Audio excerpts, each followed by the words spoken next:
Hello, classmates. It's Christmas in the classroom. We're going to give you our top 5 movies of 2023. And Santa Claus pays a visit. Oh, it's time for class. Class is in session! Roll call! Bueller? I'm gonna be late for class. Bueller? Am I hallucinating here? Just what in the hell do you think you're doing? I'm late for class. You are mine now. You belong to me. Did you study for the test? No more complaining. No more Mr. Kim left to go to the bathroom. Nothing. There is no bathroom. Hello and welcome to another episode of Middle Class Film Class. I'm your host for today, Joseph.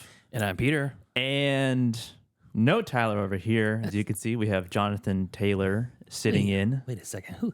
Who the hell is that over there? Well, that's the star of I'll Be Home for Christmas, I don't like him. Jonathan Taylor Thomas. Jonathan Tyler Thomas. Yes. Jonathan Tyler Noe Thomas. Tyler could not be here today. He is he's a well-oiled cog in the capitalist machine, and he's doing his service to his overlords of DHL. Yes. If you require a signature for your package, you're welcome. From Tyler. Don't expect your package to come any sooner than 10 p.m. Yeah. He's contractually obligated to only deliver after like 9:30 Yeah. for some reason. And and there has to be a pit bull or something there to be there to greet him. Or a fence to run over. Yeah. But here we are. It is the holiday weekend. Yeah. As you can see, we're being as fast as I can. Be with this flannel, meet with my Santa hat that's got the oversized. Sleigh bells singing. We got all kinds of I got fun songs. I got the cat. Yeah. That's very nice. Yes, Yeah, I like know. that. Don't you love it? It's not obnoxious or annoying whatsoever. What? You don't like how about Wham? Are you a fan of Wham? I am a fan of Wham. You know, you ever heard of Whamageddon? You know what that is? Whamageddon? No. It's I just ruined Whamageddon for hella people. Oh, okay. It's this idea that who can go the longest throughout the Christmas season without hearing this song. Oh, who can go the longest without hearing it? Yeah. Oh, Basically, no. once you hear Last Christmas by Wham, you're out. Oh, okay. So Yeah. it's like the game. It's like the game. I just lost the game. You just did. We both did. Oh, okay. Well, I lost the game on December 1st. Yeah. we lost Whamageddon already. Sorry. Yeah. But yeah, we're here, and we're not gonna do a typical Gab and Chatter episode. We're just gonna go over each of our top 5 movies from 2023 that were released in 2023, not top 5 movies that we watched in 2023. Yeah. Well, maybe. Well, I guess we'll see. I mean, We'll see what happens when we get there. yeah. And Tyler has provided a list, even though he's not here. He sent us a very wonderful audio message that We heard a little tiny bit. We took a snippet Yeah. just to make sure the audio quality was good before playing it for the class. yeah. And we honestly don't know what we're getting into. Yeah. But I think before we do anything, we're not going to do any of our normal like time for Gab and Chatter or stream picks. No, we don't need to do any of that stuff. I think before we do anything, before we get into our list, we have some gifts in front of us. That That's you right. Can see here. Christmas. So it is the season of giving. See that, Tyler? Here's yours. Guess Yes. what? I'm opening it.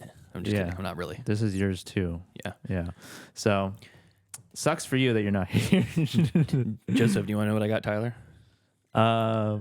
It's a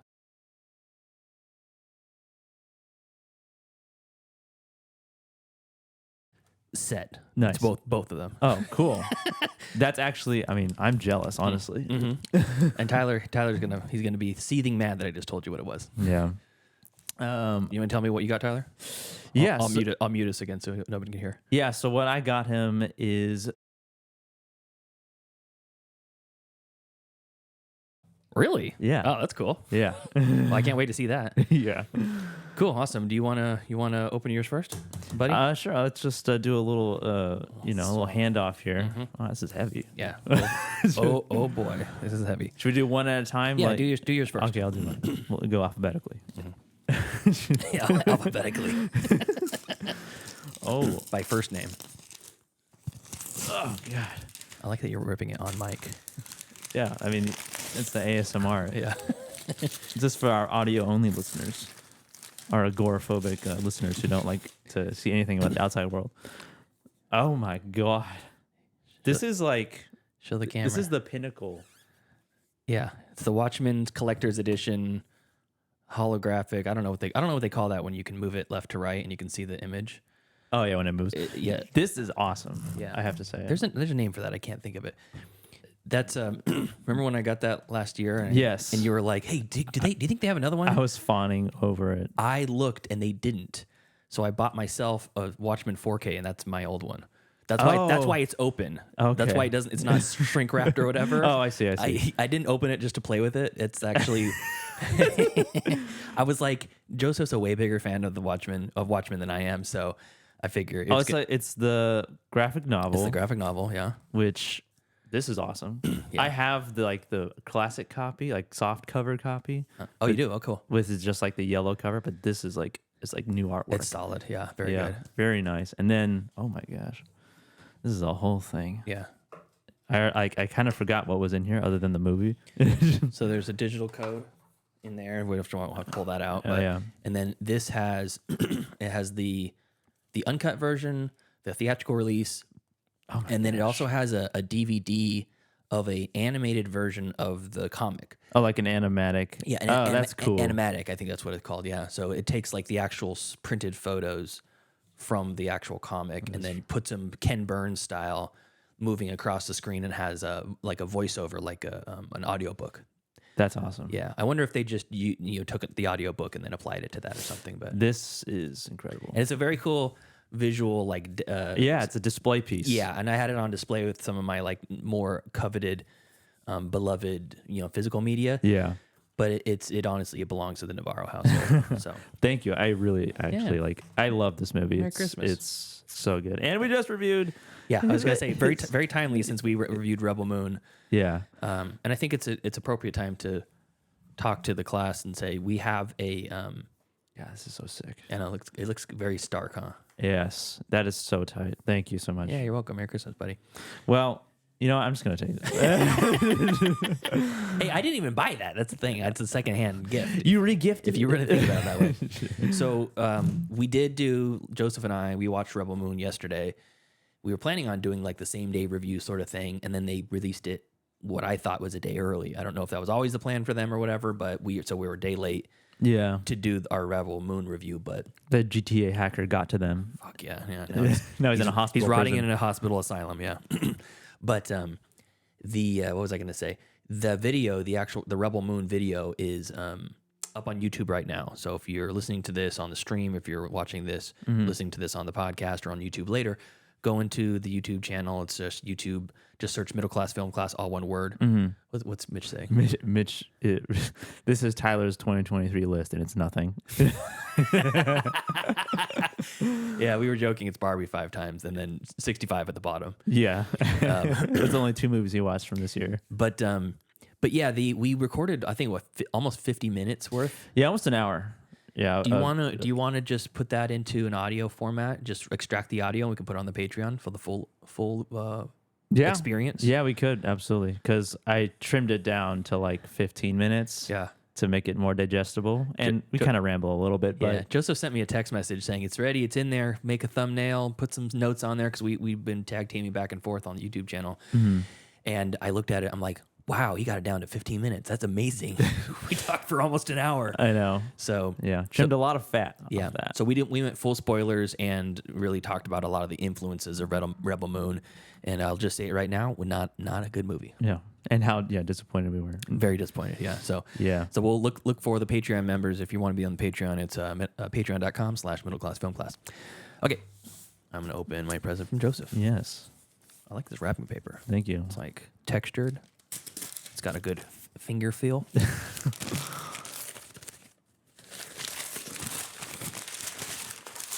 Ooh, check this out. This is the A24 fabric edition. Like the case, the box with for everything everywhere all at once. The collector's edition. Is that what they call it?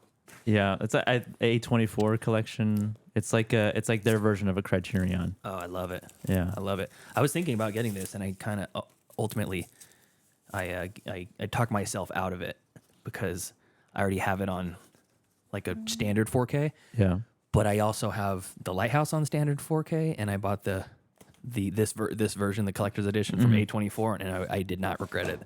Oh yeah, look at that. Oh yeah, gorgeous. Yeah. Nice arc. Ooh, look at this. They have Did the you see tax forms and their receipts. Yeah. That's pretty cool. Yeah. I snagged it when they released it. Or that's actually, I got it for my birthday, actually, I should say. Oh, sick.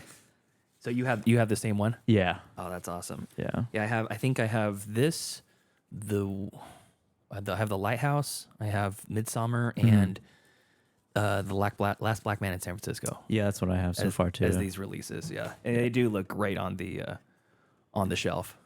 Yeah, it's Very cool, man. Thank you. Yeah, you're welcome. They just provide a little bit extra.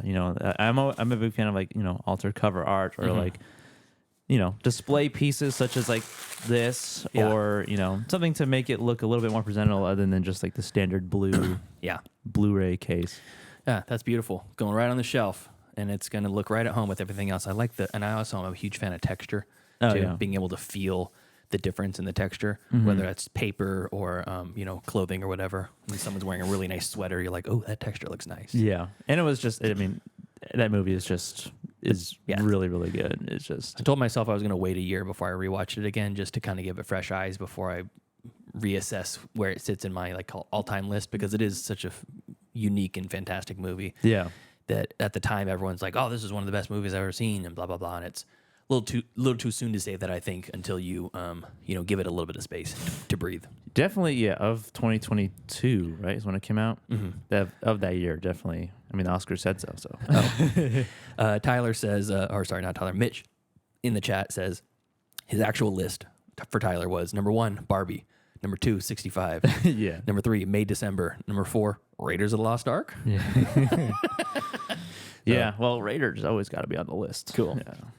And this would be Tyler's gift. So yeah, I mean, wherever you are, Tyler. Here, put this over there on his side too. When next time we see him, see both these gifts. When he decides to show his goddamn face, we're still gonna give them to you, even though you're not here. Yeah. Here you go. And speaking of Mitch Burns, who is one of our Patreon members, one of our pals, we did all three of us did a guest spot on his show, the Film Vaulters. And it was basically a Christmas special. Ran about 50 minutes or so, and we played some games. We gave our favorites, some kind of gut shot favorite movies of the year, and our favorite gifts that we've ever received. Yeah, favorite and worst gifts. Yeah, worst and favorite gifts, and there was some pretty fun banter there. So if you want to hear a little bit more and hear what Mitch sounds like, go to the Film Vaulters, which you can find on any pod service. And on YouTube. You'll see what he looks like as well. Yeah, and you can see our all four of our mugs, the three of us and Mitch together. Yeah. So what's next? All right, so that's it for the gifts. Let's get into our top 5 movies of 2023. We're just going to go through the list, like down our list, each of us. Pete, you want to give yours? Yeah, I have a little bit. It's hard to narrow it down to 5. I'm just going to say that right now. So I'm not going to spend a whole lot of time on each one of these because I've talked at length about a number of them. But early in the year, there's 2 movies that are officially listed as 2022 that I'm giving honorable mention because they were not accessible to anybody until 2023. Like their actual releases was in 2022? Probably like a festival or something like that. If you go on IMDb, they'll be listed as 2022 movies, but a normal plebe like you and me could only see them in this year in 2023. So that's Linoleum starring Jim Gaffigan and Unicorn Wars, the animated, ultra-violent, psychedelic, acid trip war horror movie starring teddy bears and unicorns. Yeah. So those were both fantastic movies that took me for surprise. I love Jim Gaffigan a lot, and when I saw him being able to stretch his legs a little bit and do some really interesting stuff in this movie that was kind of had Donnie Darko vibes and a little bit of some Bill Nye the Science Guy type of character who gets caught in some sort of a weird predicament, and it felt a little bit of Michel Gondry or a little bit of Charlie Kaufman, and really was a very effective for an indie type movie. And Unicorn Wars is literally, I've never seen anything like it before, animated wise. So I bought that on, I think it's Shout Factory released it on Blu-ray. I picked that up the second I watched it. I put I was looking out to see who's going to release it, and put a pre-order in for it. So yeah, it's a fantastic movie. Okay, so I'm gonna go from Bottom to top, I'm gonna go bottom to top. Yeah, so 5-1. Yeah, so let's see here. I just saw Saltburn yesterday, and it's too early to say if it's in my top 5. But God damn it, it might be. It might be. That was a weird ass movie. It's a weird. Barry Keoghan is a little freak in that, and it's pretty damn good. Yeah. Have you finished it? No, I know not you yet. start. I know you started it. I know he's a freak. He is a freak and a half. Yeah. He's had an interesting career, kind of glow up recently. Like the momentum's picked up for him since I feel like Banshees. Yeah. He's going into some places, and it's like he's an untraditional leading man. And after we watched that movie, Brianna and I had a reassessment of our hall pass list. Oh yeah, Because she's like, I think he's attractive. I think I just felt an egg drop for Barry Keoghan. Yeah, he kind of looks like Joel Edgerton a little bit. That's a good call. Like they would be related or something. Do you know anything about his upbringing? Barry Keoghan. Keoghan. No. He was like his parents died very young. Like he was like 7 or something when his mom died, and he went in and out of foster care, a lot of abusive households and whatnot, and kind of emerged as acting as his outlet, and had been just really hitting it hard since he was a young man, and broke free with Killing a Sacred Deer, and then that's it. Or did he just say that? And then Okay. So you're saying he is his character from Saltburn. Oop, no spoilers. All right. So, okay. So I'm going to go from the bottom to the top. Number 1, Brandon Cronenberg's follow-up, his second movie, Infinity Pool. I loved, actually, this is his third movie, technically, second that I've seen. So his first one was Antiviral. Did not see that. Definitely going to go back and revisit it. But I watched Possessor, and we covered it here on the show. I brought it to the show, and just a psychotic sort of ultra futuristic serial killer. Yeah. I guess not serial killer, assassin. Yeah. Movie that had some effective scenes and some effective gore. And Infinity Pool was that like ramped up like 1 or 2 notches. But then instead of Possessor had a solid acting cast. Yeah. But less people you would know. You know, Sean Bean was in it for a hot minute, but that's about it. The other people, Andrea Riseborough, she is solid, but she's not a name. Mia Goth and Alexander Skarsgård in Infinity Pool was enough to bring people who may be casual viewers or be hesitant to come see that type of movie to the theaters, and they brought it. It was very, very intense, and if you think you know where it's going, you don't. So I like Brandon Cronenberg, and if he gives me one more movie like these last 2, he's surpassed his father. Cronenberg Jr. Yeah, Cronenberg Jr. is soon to be the master, not the sensei. Yeah. So Infinity Pool, that is my number 5 for the year. My number 4 was also on my most surprising list that I enjoyed as much as I did, and that is Barbie. What more can I say about Barbie that hasn't already been said? It's the highest grossing movie by a female director ever of all time. End of the year, I think of the year as well. Across the billion. So yeah, it's unbelievable and fantastic cast. Interesting fan service. You know, to the people who are into Barbies and whatnot. There's a whole history of bygone toys that came and went and have our oddities, and there's obscene humor in a way. Yeah. And honestly, that's the stuff that worked the least for me. You know, the whole beach off thing was like, that was fine. I mean, I get it. It's funny. It's like, it sounds like beat off, right? Yeah. Super funny. But other than that, I really don't think there was any like swing and a miss jokes in the whole movie. Michael Cera as Alan was fantastic. Kate McKinnon. Weird Barbie. Kate McKinnon, Weird Barbie was it's unlocked like this weird core memory I have of seeing my sister's toys or my cousin's toys that are just all chopped up and marked up and stuff. Yeah, it's such a weird thing that is a known thing, that you have a weird Barbie that you just always in the splits. Destroyed. It's always in the splits. The hair's always cut. Clothes are mismatched. And it was like, I didn't play with Barbies, but that still resonated with me. You know? But no, what I was going to say is Margot Robbie is really, I cannot imagine someone else doing a better job. As well as Ryan Gosling as Ken. Oh yeah. The dance sequence with him and Simu Liu as rival Kens leading their Ken gangs in a war, and then it flashes back to a like old school Hollywood era large soundstage dance the off. pink and blue. Fuck, that was good. That was good. I wanted that scene to keep going. So yeah, Barbie was fantastic. That's my number 4 of the year. Number 3 is Gareth Edwards, the creator. Number 3. Yeah. The creator is an interesting thing because I don't think there's a whole lot of people that are going to be as high on it as I am. I think this is going to be one that's probably not on a whole lot of people's top 5 list, but it reminded me of the feeling that I got after I came out of Dune, where it was like it truly transported me to another world that I didn't think would exist or could exist and really can't in our world. Yeah. That's got AI, android robots that are, integrated into our society. And it was done just so well. And even if it was done with a $200 million budget, it doesn't matter. But it was done on an $85 million budget. And I hope to God, I pray at night that they will release the 5-hour cut or 4-hour cut of this movie. Oh yeah. Because supposedly it was cut down and they only had so much and they can only make it look so good within, 2-hour and 15-minute window or whatever.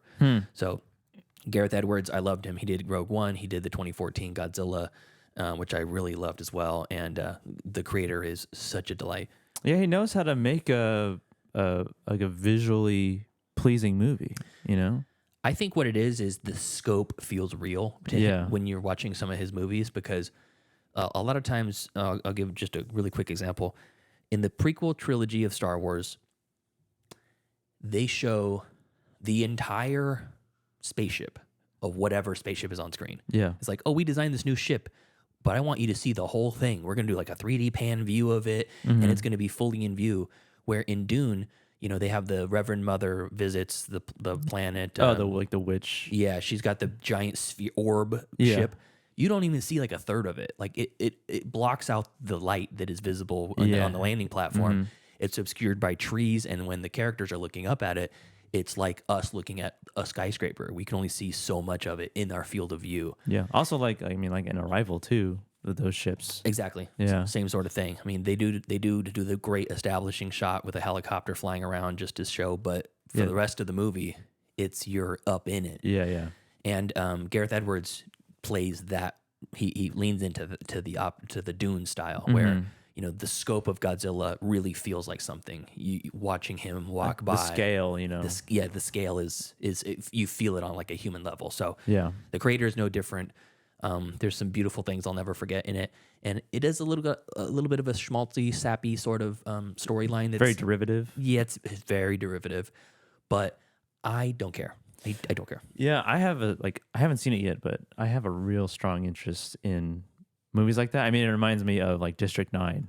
Yeah. Oh yeah. Mm-hmm. Like because like when I saw like the trailer for that and I finally saw it, I was like, the scope of that just alien ship just hovering over that city, like it's like very similar in style. I feel like Blomkamp and Edwards are like in the same camp in terms of like how they visually show their movies. Yeah.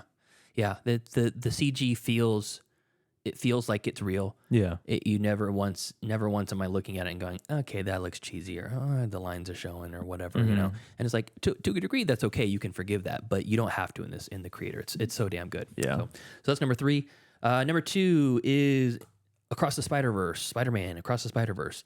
I said it on Mitch's show on the Film Vaulters, but Into the Spider-Verse was a revelation. It blew my socks off completely. I'd never seen anything quite like it. I had big hopes for the second one, and I got everything I wanted and more. And I got probably the best cliffhanger I've ever seen, short of maybe Han Solo being frozen in carbonite at the end of Empire Strikes Back. Mm-hmm. So really, really fantastic. I don't care that it's part 1 of 2. I don't need to be sold. Or part 2 of 3. I don't know. Yeah, it's the second of a trilogy, but it's really like the first half of the second part of a duology. So, and it's dumb. It's a little convoluted, but I don't care about that. People were pissed off about that. I loved it. Yeah. I loved it. And when you're introduced to that final new character at the end, it was like, okay, where are we going to go from here, and how is this going to play out? And also, the evolution of the human Spot, whatever his character's name is. Yeah. Jason Schwartzman's Yeah. character. Coming from a bumbling low-level crook to being a like antagonist. potential like world-ending. It reminded me of Lego Batman where, the Joker's constantly like, I'm your arch nemesis. And he's like, I barely even think about you. Yeah.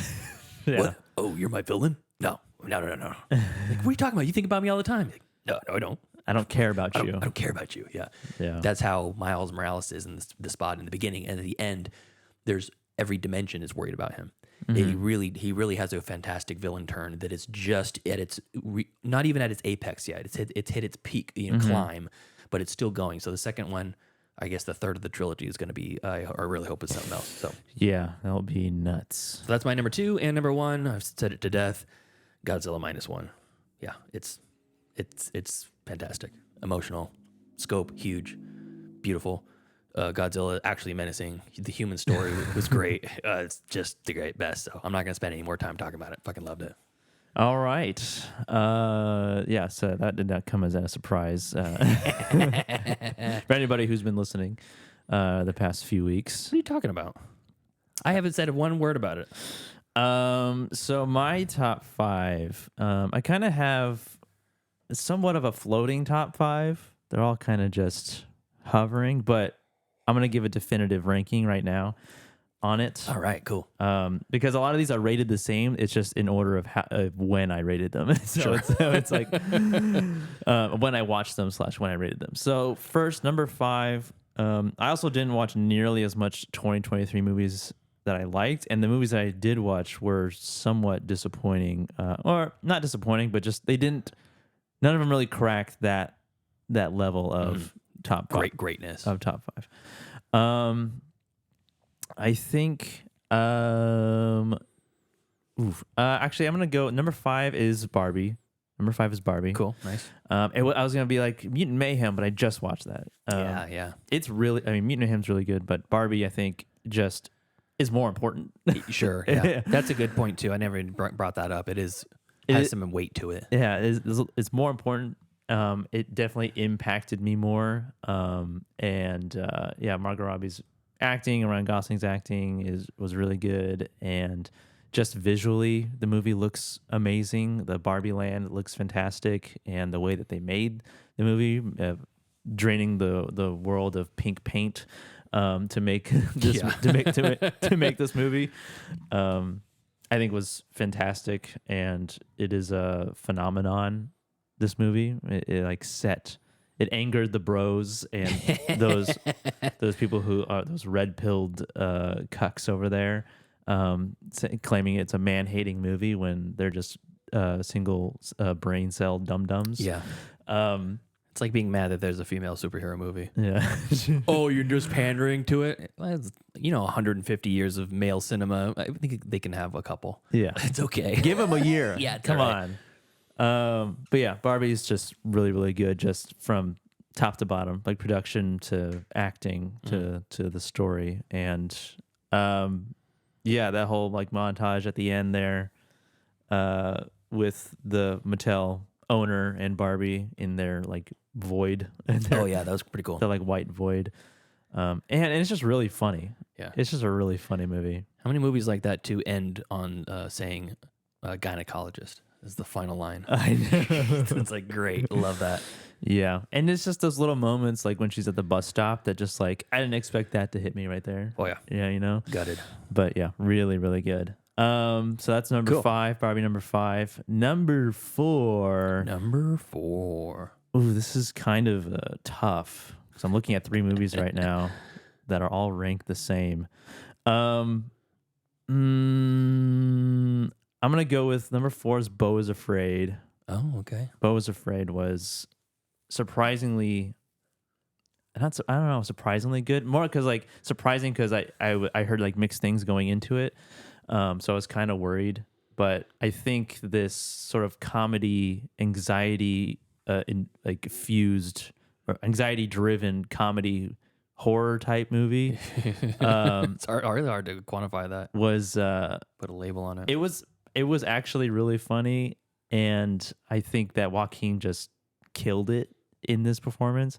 Like this isn't like the role he was born to play, but he definitely like played that role of somebody who suffers from extreme paranoia and anxiety, and the way that Ari Aster builds that world to just fuel his fear, I think was really well done. Like it was like over the top in the best way. And it definitely goes places that, I mean, I wish I could say I was surprised. I mean, I was shocked, but maybe not surprised that it went up. Oh, as Ari Aster, of course, this would happen. Sure, yeah. Of course, this thing is in the attic. Yeah. That's where I But it's like had a hard time with that one. It's nuts. I mean, and the Mariah Carey cameo, the music cameo was hilarious, and his fears sort of being realized at some point. The poker posy bit at the end. Yeah. That was nuts. Literally, none pun intended. It's just a very well crafted film, and it's a movie that I think Ari Aster has had in his mind for a long time, and comes from a irrational fear maybe of his own. There's like a mother's guilt involved with this. Mm-hmm. But yeah, and Nathan Lane, the whole Nathan Lane, I loved him. That whole part of the story was so like, it was like Misery. Like Sure, it was like he was trapped. Yeah. But like in this like very delightful home. but at the same time it was so like creepy because they're too delightful. Like everyone in this movie knows something that Joaquin Phoenix doesn't. That Bo It almost feels like the Truman Show. Yeah, almost. It feels like everybody is clued into something that he is not, and they're just like judging him the whole time. So yeah, awesome. I found it hilarious. So that was number 4, right? Yeah. Number 3 is The Killer. Oh, wonderful. David Fincher's The Killer. I really enjoyed this movie. I was surprised at how much I really liked this movie and how much it landed on me. Like I said in our review, it's like Drive, directed by Fincher with Michael Fassbender. His character is just so stoic and just a literally me type. I just thought it was like the coolest movie of the year. Like to me, I thought it just oozed like this vibe of like, I don't know. It was just very, very smooth. It was like drinking like whiskey. Yeah. Calculated. Yeah. And the calculated character and the way the movie was made was also very calculated. Like everything felt intentional. That dim lit fight scene with the brute in Florida in that swamp house was so well done. It's the camera essentially trying to catch up with the action. Yeah. That was really well done. I really like the way this movie was made, while also integrating like modern technologies like the Amazon. Like, I'm just going to buy this fob copier. Yeah. And then I can get in this building, this high security building. Mm-hmm. And just the way that like the narration of everything of the killer's process. Just really well done. Cool. That was number 3. Number 2. Number 2 is the other half of the Barbie phenomenon, which would be Oppenheimer. Ah, wonderful. I was hoping you'd say Oppenheimer. I have number 2 of the year, huh? Yeah, number 2. Yeah. I mean, it's all kind of like it could, day to day. Yeah. Talking all phenomenal movies. Yeah, Oppenheimer definitely a summer movie for sure. I just really enjoyed his performance, Cillian Murphy's performance, and just I don't know. It seems like such a huge like scope thing, the story of Oppenheimer and the way that it was presented. But it's really not. It's not like a Dark Knight or like a Inception. It's not like action packed. It's closer to like a Dunkirk, but less action than Dunkirk, and double the length. But yeah, I was enthralled from beginning to end. I really enjoyed how it was filmed, the production of it, and just the cast itself. Benny Safdie being in it was just, everywhere you turn, you're like, hey, that's that guy's Isn't that Josh Hartnett? isn't that Josh Peck? Yeah, isn't that the guy that played Bernard in the Santa Claus? Isn't that Wimpy Kid from Diary of a Wimpy Kid? Literally everywhere you turn, it's another fantastic actor. Yeah, and I can see how maybe that could be like everybody's in this movie. Like maybe I was in the movie. I don't know. I was in the background somewhere. But but yeah, I really enjoyed Oppenheimer. That was one of more memorable theater going experiences, and we went and saw it in yes, IMAX, glorious IMAX, and 70 millimeter, worth it for sure. Definitely need to rewatch it. Cool. But yeah, I'm curious what your number one is. my number one. Checked off all these other movies. Number one of the year, which I feel like I was just kind of on the edge of my seat from beginning to end for many different reasons, is Across the Spider-Verse. Oh, duh. What the hell am I talking about? Of Across course. the Spider-Verse. Of course it's that one. This movie was just just like, it attacked my senses in the best way. Like, it was just the animation and that sort of 10-minute chase sequence in Spider City was insane. Yeah, and unbelievable. Oscar Isaac's sort of troubled character of trying to keep the worlds from being destroyed, the different realms or universes being destroyed. He is like suffering from PTSD from having to hold all of it into balance. And then when he's questioning or interrogating Miles Morales and revealing to him like what he's revealing to him, I don't want to give anything away on that. Yeah. It was like, I was like, damn, this guy's ruthless. Yeah. He's a true anti-hero. You know? You don't like him, but you kind of think The sympathy there. he's doing what he needs to do, and I get that, but I don't like him. Yeah. And but his character is so interesting. He seems so like, I'm like, is this going to be the bad guy? Is he? Yeah. Because there is not much of an antagonist really in the movie. That it's not like an embodied antagonist. Like, you have the Jason Schwartzman Spot character in the beginning, and he just kind of is. You see him throughout the movie, but he's not really a main factor throughout the rest of the story. It's more like Miles Morales, and the problem is like realizing what he has to do in this movie, and then the end is just like, this is now what you have to do in the following story. So yeah, I don't know why people are upset about this. I mean, just the movie is still good. The movie is still like engaging and like it's so entertaining. Yeah. They only gave me 2 hours and 10 minutes of this. It's not even a full movie. Okay, shut up. Yeah. it's one of the most impressive feats. I know. And Period. You do nothing. They saying that they do nothing with two antagonists. I assume they're referring to the one at the end and Spot. I think that's what or possibly Oscar Isaac character is kind of an antagonist, I guess. Yeah, sort. I mean, in this movie, they are the antagonists to Miles Morales' story. He's more of like, I was gonna say, it's more of a block in the road to him more than a bad guy. Yeah. And I mean, he's learning stuff that he didn't know before. I mean, his relationships are changing with Gwen Stacy and everybody else.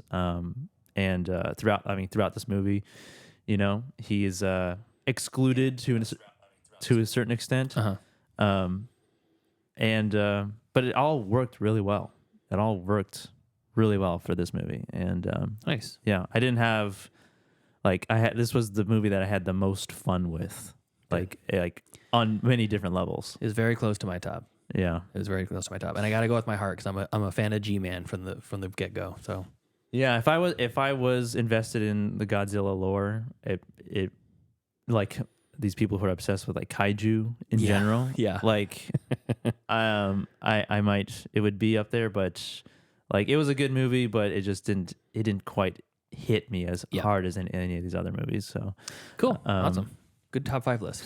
So yeah, those were our top 5 of 2023. And honestly, mine might change. I haven't seen every movie from 2023, so I still got Maestro. I still got Are You There, God? It's Me, Margaret, which came out a while back. I still have American Fiction with Jeffrey Wright. yeah, There's a bunch of them that are still coming out that I haven't seen. yeah, yeah. And so this, I don't think we can really definitively say that the best of until like February, maybe even. Yeah. Which is unfortunate, but I haven't seen every movie from 2023, so I can't tell you. Just what I've seen so far. we're gonna play a clip from Tyler here yes. of his top five, and while he's doing that, I'm gonna look up and see how many 2023 releases I actually watched. Oh boy. Just let it play. Yeah, we're just gonna let it go.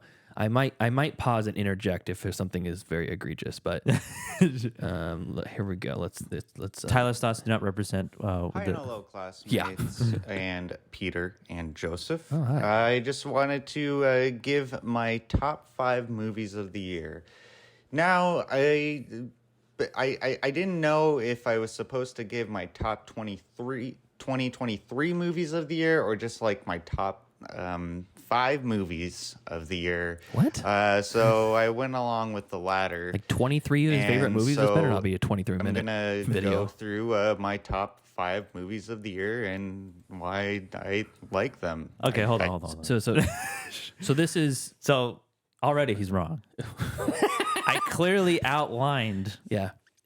we made it very clear on our conversation on our group chat because today was going to be a very different episode. Yes. And Tyler got called in work like last minute, like his Friday night. His horrific company he works for said you need to work all week that you already have worked plus Saturday plus Sunday right before Christmas. Yes. So he like last minute was like, I can't, and I'll just send a message in and whatever.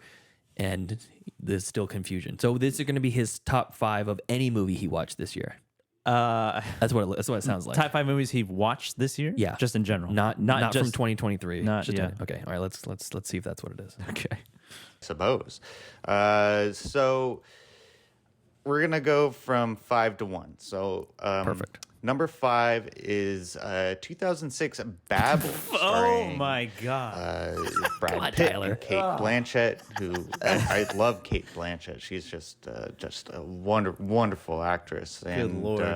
I think she might be an elf. I'm not sure, but she's an incredible actress, especially in this movie. And Brad Pitt is a really good actress in this movie as well.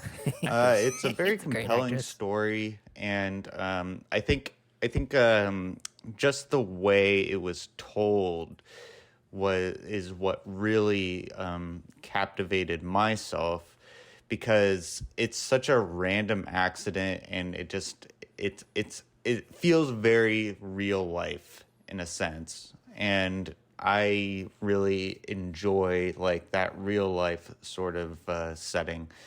And Gotta say, surprise. I gotta say that's a surprise. Even knowing that it's not 2023's Babel of all movies, I didn't expect that. I don't even remember if he said that he liked it that much. I don't remember. All right, let's keep going. Maybe he did. so Babel, I don't know where it's streaming at. It's rated at 7.5, which I think is fair. It is a long watch. It's a long watch, but it's also it's a very satisfying watch. So that's a Babel. For my 4th pick, it has to be The Founder. wonderful. That was a streaming pick Last week. about a week or 2 ago, starring the great Michael Keaton and Nick Offerman and John Carroll Lynch. It's about about the building of the empire of fast food that is McDonald's, and it's a really great story. It's very entertaining. I watched it on Freevee, but you could also watch it on Pluto TV as well if you choose. Directed by John Lee Hancock, and it's a definitely a compelling movie. I didn't think that I would be so invested in the empire that is McDonald's. And so for my 3rd pick, though, this one takes a bit of a turn. This is 2022's Crimes of the Future. This movie, oh my God, it will make you cringe, but it's so. A lot of people disparage this. It's a very Tyler pick. Yeah. Crimes of the Future. Yeah. That's a very Tyler pick. I think, did I I think him and I saw that in theaters, or we saw it separately in theaters or something. I can't remember. All right, anyways. This movie, for some reason, they think it wasn't compelling enough. Like the story wasn't there, and I don't know. I thought this movie like was really awesome, and we actually did an episode on this movie, and it just, I don't know, it like, I really like it. It's hard to watch though because of it's directed by David Cronenberg. So if you know Cronenberg stuff, he deals heavily with body horror sort of things. So, and in a modernized version of body horror, you're going to definitely cringe at some of the scenes. But I really liked it. I really liked it a lot. It has Viggo Mortensen, Léa Seydoux, and Kristen Stewart, and written and directed by David Cronenberg. How could you go wrong with it? I mean, I guess there's some things you could go wrong with it, but I enjoyed it very much. Hey, I'm pausing this for a second. I gotta say, I'm gonna give Tyler a big pass on this because he recorded this morning, and he got home from work at like 11:30 at night last night, and is probably up immediately to go back to work again for like another 12-hour shift. So, But we gave him advance notice to make this list. that's true. But we didn't ask him to record it until last night when he told him he had to come into work. So Yeah. I'm trying to be Christmassy, Ho ho ho. All right, back to the list. At number 2 on my list of movies for the year is 1997's Boogie Nights. Now, Boogie Nights, I've heard a lot about it. I've heard a lot about Boogie Nights, but I just never checked it out. I don't even know why I didn't. I don't have a reason. I don't have a reason why I didn't check it out. But it was. He hates movies. That's why. Yeah. It kept getting mentioned on one of my favorite shows, and then I said enough is enough. Like, I'm going to check it out. And Boogie Nights, directed and written by Paul Thomas Anderson, the great Paul Thomas Anderson. I think he did, yeah. Tyler put it on the wheel? Yeah, he did. Okay, Mark cool. Wahlberg, Julianne Moore, and Burt Reynolds. Another Julianne Moore movie on my list. Wow. What was the other one? Really great film. I did not expect I don't remember the story being what it was. Like, I went into this completely cold. And I guess I'm living under a rock because everyone else knew what Boogie Nights was about, and so I went into it cold. It was awesome. You can stream it on Showtime if that's your streaming service. Anything else, I'm not sure, but it's worth the rent. Well, what's number worth one, the then? physical buy, really. Maybe May, December. And then, so we're pausing for a second. Okay. We're trying to figure out. Joseph was trying to figure out what was the other Julianne Moore. He said this is another Julianne Moore movie on my list, and none of the movies previously had Julianne Moore in it. Unless the next one is May, December. If the next I one, thought if it's not Barbie, then this is not going to be consistent. yeah, well, nothing is consistent with Tyler, so that's okay. Let's listen in. Let's see what the number one is. coming in at number one. Number one. 65. Indiana Jones and the Raiders of the Lost Ark. I kid, of course. No, it's not Indiana Jones and the Raiders of the Lost Ark. That's always going to be my number one, above number one. But my number one movie of the year, it's Barbie. None of these movies. Such a good movie. It's so entertaining. It feels good. Hey, this one's Boogie Nights. She's in Boogie Nights. The set design, You're right. the costumes, the makeup, the writing, everything about it is great. But Margot Robbie and Ryan Gosling, Gosling. They have such great chemistry in this movie. Greta Gerwig, of course, she's